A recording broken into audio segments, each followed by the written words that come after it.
Yeah, thank you everyone for attending today. So we've got a large audience of nearly 60 people from all corners of the globe, which is really exciting to see that there's so much interest in the type of technologies that Similie is using and the applications that we're putting them to. A little bit about Similie and where we're working. So Similie was inaugurated in the end of 2016. And the projects that we're going to be talking about today are in Timor-Leste. If you don't know where that is, it's just to the east of Indonesia and north of Australia. And the projects are in the municipalities of Lakisa and Bobonara. And so we started Similie because we'd been working in the development sector and in emerging markets for a number of years, and we were seeing a lot of poor technology decisions. There was a lot of old or out-of-date technology that was being applied that was often not linked to actions or the delivery of services. And there was, throughout the rest of the world, there was a lot of advancements going on around the Internet of Things and cloud computing. And that was rarely being applied in these contexts. And so there was a lot of missed opportunities that were occurring. And so we thought we could work in this area and we could apply these technologies to some of the challenges that we thought were important to ourselves and for something that we wanted to set up a company around. And so we really have set up ourselves to apply these technologies in ways that we can try to improve the way services are delivered to people who generally receive few and who are generally vulnerable. And we can also use these technologies to the challenge of helping those who are mandated to provide the services deliver them better. And so and we're doing this through the Internet of Things. And for those who are less familiar with what the Internet of Things actually means, it's the connected world. It's every device that's around us, that's from your smart phone to your fridge, or devices in your car or in your office, your air conditioning systems, anything that's collecting generally non-personalized data about the environment and the way people interact with it, which is sent back to the cloud for helping decision making. And this is important, and it's an important development in how people are engaging with information technologies, and it's important for the future of where the world is going.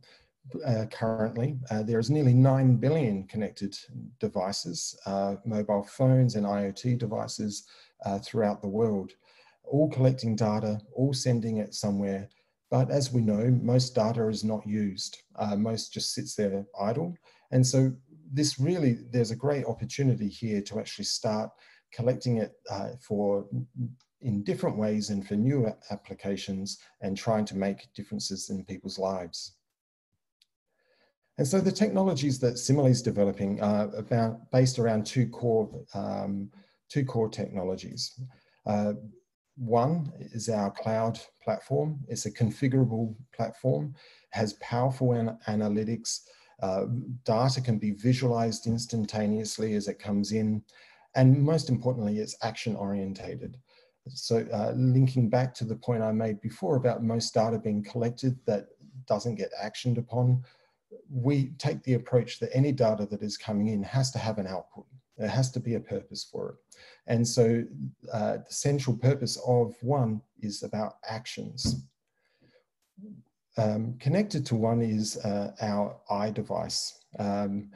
It's a multi-purpose data logger that we've developed in our research and development laboratory in Timor. It has a range of plug-and-play sensors, and it's got seamless integration to one. So the data that it is collecting from a sensor can be sent directly to one. We can also, from one, do remote management of the logger and the sensor We can check the health of sensors, we can change the read intervals, we can calibrate the sensors, do a whole range of things. And we're currently using this for a number of applications around early warning systems, meteorology, water supply, and logistics. So we've applied this technology to two scenarios.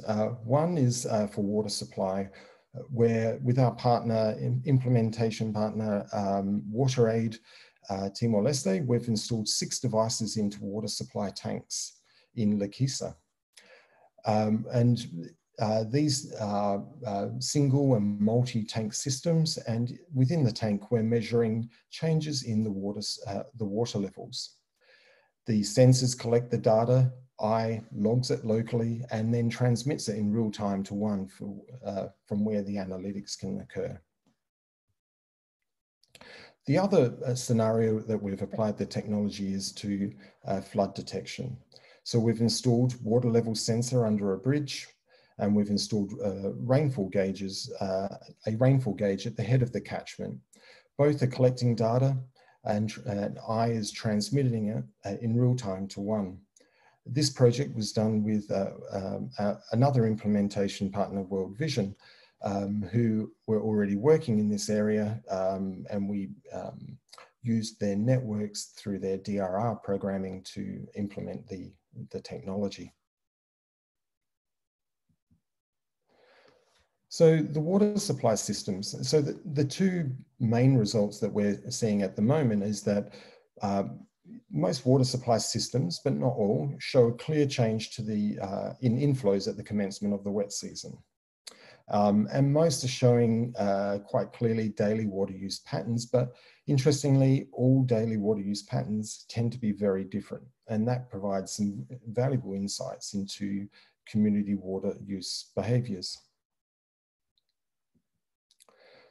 A typical water supply system that we're working with in Timor is small scale, gravity-fed, sourced from a spring, and it might be supplying less than 50 households. While the systems are built generally by an NGO or government, they're managed by community groups for small repairs. It's when the small repairs become larger repairs that there's the challenges, as there are poor linkages between from the local scale to water managers or water supply authorities, particularly as there's little or no monitoring of these systems. And water use behaviour is also poorly understood. Typically, there are surveys done when a water supply system is constructed or augmented or repaired, but these are moments in time, and they're based on feedback from the community, and we actually really have no way of verifying how accurate those surveys are. So if we look at some of the water supply tanks that we've installed the technology, so Gurupoo is a 2-tank system from one spring source. Gurupoo 2 is the head tank, and Gurupoo 1 is a few hundred meters down the hill slope, fed from Gurupoo 2. Both show a change at the commencement of the wet season. However, each tank is different. Gurupoo 1, which is closest to Gurupoo 2, which is closest to the spring source, shows a very significant and dramatic change with the commencement of the first real wet season rains on about the 22nd, 23rd of December. We see a similar change in Gurupoo 1, but that's just increasing the maximum daily tank levels by about 20 to 30%. Interestingly, late into the wet season, so for about the last month or so, both tanks are showing that they're at about 100% for most parts of the day, but Gurupoo 1 still tends to empty quite a bit throughout the day. I'll just make a couple of points at this moment about the data collection. You'll see that there's some missing data in Gurupoo 1. This is, we believe, the tank filling up, the sensor getting wet and providing negative values. We've just removed those values, so there's the gaps there. But you can see that in both tank systems, there's a large volume of data reads that we are making.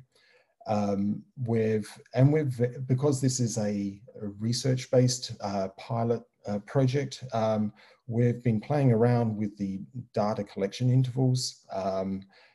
For all systems, we've been, for the last month and a half, been collecting the data at 2-minute intervals, but we were measuring it at much greater rates earlier. So you can see there's quite a bit of data. From Gurupu 1, there's 19,000 old data points, and Gurupu 2, 10,000. From Mulu, Mulu shows no change in the commencement of the wet season. And this is really interesting because it is very different to the other tank systems that we're studying. And the reason it's interesting is this whole region is known to be quite vulnerable to drought, to late onset of the wet season, and it's believed to be quite vulnerable to climate change. But we look at the commencement of the wet season around the 22nd. All of these systems are fed from springs that come from fractured rock aquifers that are very shallow, have a very fast recharge, but poor retention. But interestingly, Mulu seems to have a very reliable water supply throughout the end of the dry season, and it doesn't particularly respond to the onset of the wet season. This might be a site for water supply augmentation because it's more reliable. Nakana, again, we see response to the commencement of the wet season, with the tank being 20 to 25% more full in general. However, we're also seeing that there's a regular daily cycle of filling and emptying. This might suggest that the community is actually using all of the water supplies that are available, and maybe this system actually can't supply enough. Maybe this is a need to augment the system. If we look at a expanded picture of some of this data, and we look at the daily water usage or tank level changes over a week, we can see some very interesting things about the Nakana daily water use patterns. So here we've got from Friday 12 a.m. Through to Thursday at about 10 p.m. The following week. And we can see some regular patterns there. Interestingly, we can see that on Saturday, the system doesn't recover. It doesn't fill as it has on the other days. This might be that all sorts of water use behaviours on a Saturday, such as domestic chores perhaps, are increasing the demand. People washing cars or motorbikes, who knows what it may be. But then interestingly, on Sunday, Monday, Tuesday and Thursday, all the water supply system peaks at around 2 p.m. on each day, but it doesn't on Wednesday. What happens on Wednesday, we don't know. Also of note is that about 9:30 p.m. to 11 p.m. every night, the tank empties. And then around 3 a.m. to 4 p.m. every day, every morning, there's a small peak in the tank levels. This raises more questions than it answers, but what's interesting about it is that it shows us that there's some regular patterns occurring which are perhaps not what we might expect.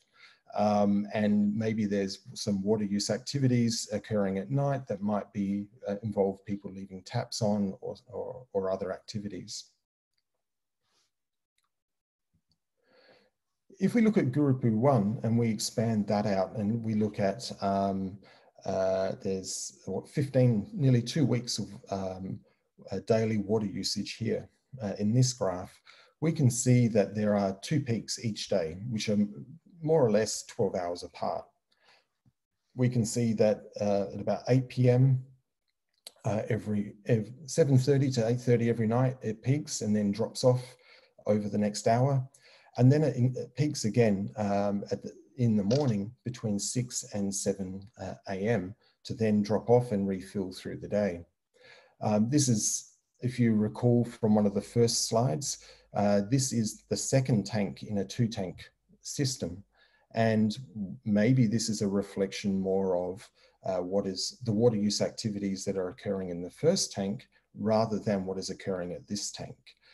This raises some very interesting opportunities about monitoring how communities interact with one another with their daily water usage. And as we know that daily water usage and water supply issues are a major conflict generator within communities, this approach of capturing data across a system might actually provide some really valuable insights into conflict resolution around water supply. So what does this data tell us? Well, it's providing some really valuable information and it's informing us about the vulnerability of both a water supply source and communities to weather, climate change, and drought. It's also giving us a temporal understanding of source yields, or spring source yields, and user demand that we've never had before. And this can have some very significant implications on the design of systems and how we approach community water supply management. The very obvious and topical one issue at the moment is that this type of technology could be used for WASH COVID-19 response measures instead of sending staff out to check on community water supplies, to monitor them, and having travel around locations. We can remotely monitor water supplies to make sure that communities have the available waters that they need. There's still a lot more to understand about this data, and there's we know that there's by measuring just water levels in tanks, we still don't have a clear understanding of water use behaviours versus inflows. And we still, while we have some very clear ideas about how to measure the performance of the systems, we still need to work through some scenarios on this to work out where we can trigger alerts and notifications to communities and water managers based on the data. And this leads us into the next 6 months of this program, and is exactly what we're doing. So by the middle of this year, we're plans to install 10 new devices into tanks in both Lekisa and a different municipality of Timor, Manafahi. And by the end of the year, we're looking at another 20 to 25 with our partner WaterAid. We've also been working hard at integrating other sensors into that'll work with the logger, and we've integrated water meters, ultrasonic water meters, and valves, which will be used and piloted in the second half of this year in households and at tap stands.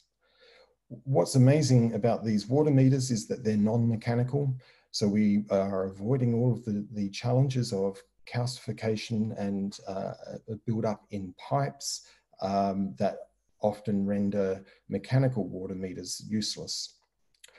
We're also needing to do more scenario testing around the performance measures, and to give you an example of what we're already working through is monitoring the performance of the filling rate of a tank, for example, and comparing it from today to yesterday, or a time last week, or a period last year. And if we can then see that there's a 10% difference or a 15% difference, that might be the trigger to alert someone who's close to the water supply system to say, hey, go check that tank. Maybe you should see whether it's there's a leak or something like that. Importantly as well, is the messaging that we automatically generate to send with these alerts needs to be appropriate for the stakeholder that we're sending it to. So we've got workshops planned with WaterAid to work through this. And so using the same technology, we've applied it to flood early warning system. So this is in Bobanaro district in Timor-Leste. Timor, if you don't know, has some very large wet, dry tropical river systems that tend to be dry for 9 months of the year, with base flow for a few months, dispersed with high velocity and powerful flash flood events. Working with our partner WaterAid, we decided to install a water level sensor under a bridge and rainfall monitoring about 8 kilometres away up in the upper part of the catchment, hoping that we could correlate the two events to give a more accurate early warning to flood events. The community is also logging the flash flood events locally, so we can also compare that in our data. And so all of this has been a pilot data collection process at the moment, so that we can go live for the next wet season in October, November. So the results so far are very welcoming. We've accurately measured rainfall and river height across one entire wet season without interruption. But unfortunately, we're not getting strong correlations between the rainfall and river height. But that's shouldn't dishearten us, because it's well known through other studies on hydrology in Timor that that there tends to be little relationship between rainfall and runoff in when there's only one rainfall station that is in place. However, what it does tell us is that rainfall events, high intensity rainfall events, tend to be in small areas of a catchment, and you may miss it by installing a rainfall gauge in another area. With the river heights, interestingly, what we've found is that anything below 10 centimetres in a change in river height is perhaps an artifact of either small flow events moving sediments around, or it could be daily temperature changing the way the sensors are reading. And however, this is not an issue, because what we're looking for is medium to high flow events. So we're looking at for dramatic changes in river height. We don't have the luxury in Timor, as occurs in other parts of the world, of having weir structures or very engineered channels in which to set these systems up. So we're out in the sort of unchanged natural setting of rivers, and we're trying to measure just the changes that are occurring. So in terms of the flash flood detection project, what we're working through now is scenario testing of all the sources of data, both rainfall, river height, and community logged events. And what we're going to do is to then set thresholds within this, the database of one, which we are using for the early warning system, so that we can then establish the alerts to occur when a river height gets to 20 centimetres or 30 centimetres, and that's when a SMS goes out. One advantage of our system is that we can set a range of different alerts for any one sensor. So there can be an orange sort of medium grade alert that only gets sent to perhaps government officials. And it's like, it says something along the lines of, there is a high risk of flood occurring, you know, stand by and watch. The And then a red alert could be something which is sent directly to all the communities saying there is a flood occurring now. So these are why the threshold setting exercises are very important, and we need to work through that very carefully. We're also undertaking further training to operationalize these sites into the national multi-hazard early warning system that uses our platform one.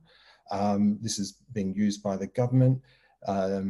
Several of the national directorates are now have access to it and are monitoring a range of sites across the country through it. And also we need to work setting up the SMS messaging with both government and community to make sure it's appropriate before we go live. So the next steps for the flash flood detection system are many. We're currently in discussion with partners to deploy more devices in both rural and urban areas in Timor. We're expecting on the flash flood side of things that within the next 12 months, we could have as many as 30 more devices established around the country. And we're also working on enhancing the capabilities of our multi-hazard early warning system platform one.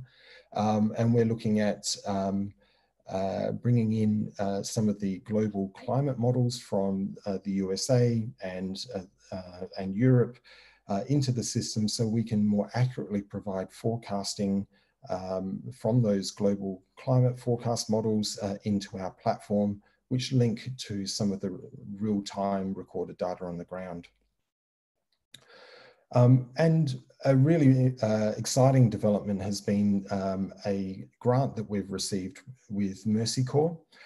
This is to explore the use of artificial intelligence for flood detection. We're using machine learning approaches to show that it's possible to set up flood detection and early warning systems in catchments and areas where there's little or no historical data. And we're doing this in one of the largest river catchments in Timor, and where we're planning to provide this service to 5,000 households.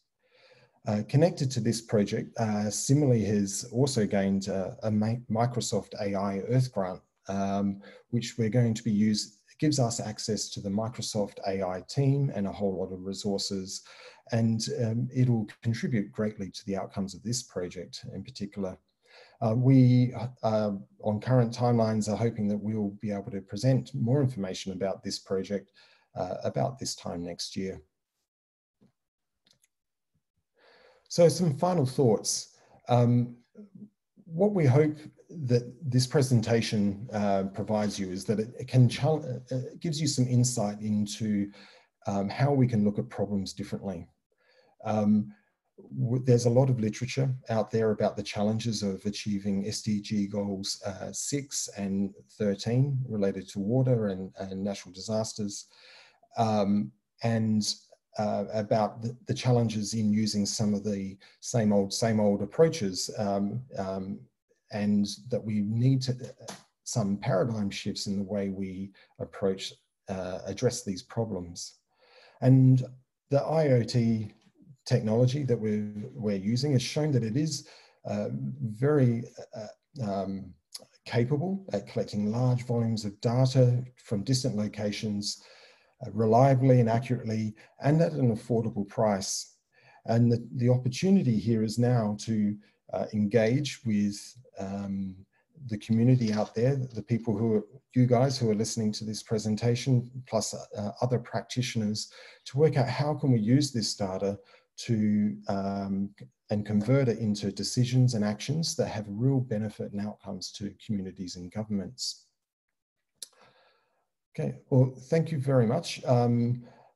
It's been great to present to you some of the work that Similie's been doing over the last 3 years. It's an exciting 12 months ahead of us, and we're really looking forward to continuing to show you guys some of the results that are coming in. I encourage you to also reach out to us, and if you have any questions. but I can see that there's a couple of people who've got questions now. I'll just stop sharing the screen. And James, do you want to? Yeah, so we've got a couple of questions that have just come in. One particularly, well, we'll start in order they came in. So Ian is asking, are they custom built ultrasonic meters? Yeah, hi, Ian.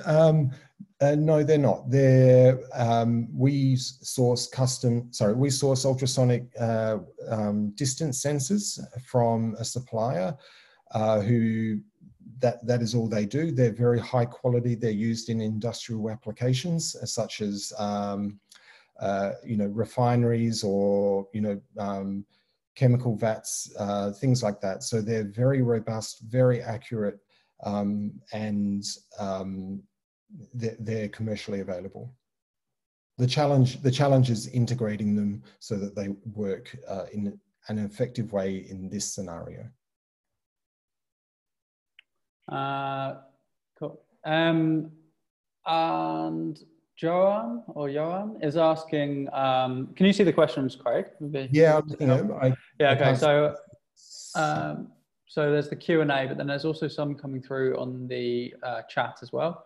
But particularly, they're unknown in terms of certain patterns or events happening. We do not know, was mentioned several times. What are Similie and WaterAid planning to understand those? Yeah, okay. Thanks, Johan. That's a good question. Yeah, look, it's as I said, the data's showing a lot of patterns in daily water usage that we didn't know that we would see. We're working closely with WaterAid who have relationships with these communities to understand what this actually means. Yeah, I agree. There's more work that we need to be doing in this space to understand how this impacts on water planning in the future in these areas, and also water operations and maintenance. So look, it's an area that WaterAid and Similie need to explore further. So another one came in from Mario Santos in the chat, and he was asking to expand a bit more on the implementation of the sensors. So I think this is about the technology side of things, like how does it work with the power of autonomy, data gathering, telemetry, that sort of thing. Can you maybe just go a bit into that? Yeah, great. Thanks, Mario. Yeah, look, Similie's CTO, Adam Smith, is the brains behind the technology. All of our units are run off solar power. We have batteries in the systems, and we work to ensure that if something happens to the solar panel, the system has a week or two of independent power there to keep itself operating until we can get out and do maintenance. The data gathering, we can set that at any interval that we wish, and we can set that remotely. So if at the moment, for a lot of the systems, we're running them at high data collection intervals because we really want to see what's the capability of the system. But we might find that for water supply, perhaps, the optimal might be once every 15 minutes rather than every 2 minutes. It doesn't use much data. If we're measuring every 2 minutes in a water tank, that results in about 21,000 reads over a month, which is less than 20 megabytes. We're currently using 3 and 4G. And we're also looking into using LORAN for other applications in the future. Cool, and that, so that also answers a question from Luke, who is in Indonesia. Yeah. Had the same question about the SIM cards. I said, yeah. So yeah, talking about data supply. Yeah, I'll just touch a Power little supply, bit sorry. for Luke. So there is a SIM card, yes. And we, in terms of power supply, we're currently using 10 watt solar panels. We're experimenting with taking it down even further to like about 6 watt solar panels. One of the great advantages of the approach we're taking is we're trying to go ultra small and ultra low power. Sort of gone are the times where you'll see equipment from maybe 10, 15 years ago that was the size of a large box. Things can now be very small and hidden away, or easier to transport. We're also trying to make it so that you do not need technical staff to install these devices. We're very keen to have our devices to be distributed or around the world, and someone takes it out of a box, connects it up and presses on, and it configures itself and it connects up to the cloud. So we're really trying to avoid the need of there being a technical expert on the ground to get this working. Cool, thank you. There's one more in the chat here, then we'll come back to the other ones in the Q&A, but there's another one from Mario who is asking about the databases. Are they in line with other sources of data gathering systems already in place by the government, and how are we maintaining that? Okay, great. Thanks, Mario. They can be. So our database in the cloud, uses standard technologies and uses APIs. We can, if the government databases allow it, we can connect to their data sources, and they can also pull data out of ours. We're really trying to make it that these are very integrated systems. We don't want silos. We want things to be connected in a way that actually has a benefit, and it's not, we're not restricting that benefit. Cool. Cool. And we've got another one in the Q&A. So this is from Nigel. Who is responsible for maintaining the monitoring equipment? Similie, local communities, or government? Sure. Great question, Nigel. There's different models that can be applied. So our preferred approach is that, because it's very technical equipment, that there is either a local technical partner who is certified to maintain the equipment, or it's Similie who's doing that. All equipment like this needs to have some maintenance. Often the maintenance is actually, once or twice a year, someone driving past and just visually checking on it, or in different scenarios, it might be cleaning the solar panels and removing weeds or trees from around the solar panel. But what we hope is that in the future, we will be installing these systems when communities actually build the water supply. So it's seen as part and parcel with a water supply system. The government would own the asset as they do the water supply system, but there needs to be a service agreement there somewhere with somebody who's responsible for maintaining it. Cool. And another one from Luke here. In terms of cost per water point, how much does it cost, more or less? Yeah, thanks, Luke. So we've been working really hard to get the costs of these devices down. Currently we're working at around the $1,000 US mark per device, and then a few extra $100 depending on the sensor that is required. This is more than half the price of sort of equivalent, but not as useful equipment that's out there on the market.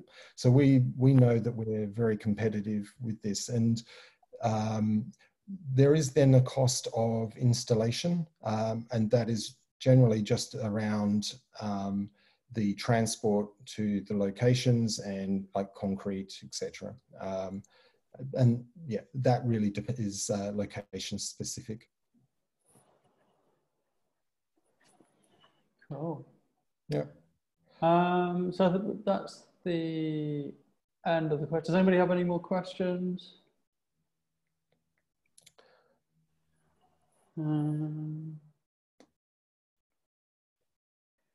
Cool. All right.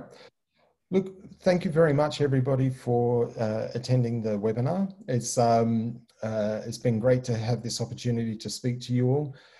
If anyone has any further questions, please feel free to reach out to us. Email myself or find the Similie webpage and send us a message. I'll just let you know as well that this webinar has been recorded and we're making it available to all the people who registered. So please pass that link around to other people who you think might also want to know about it.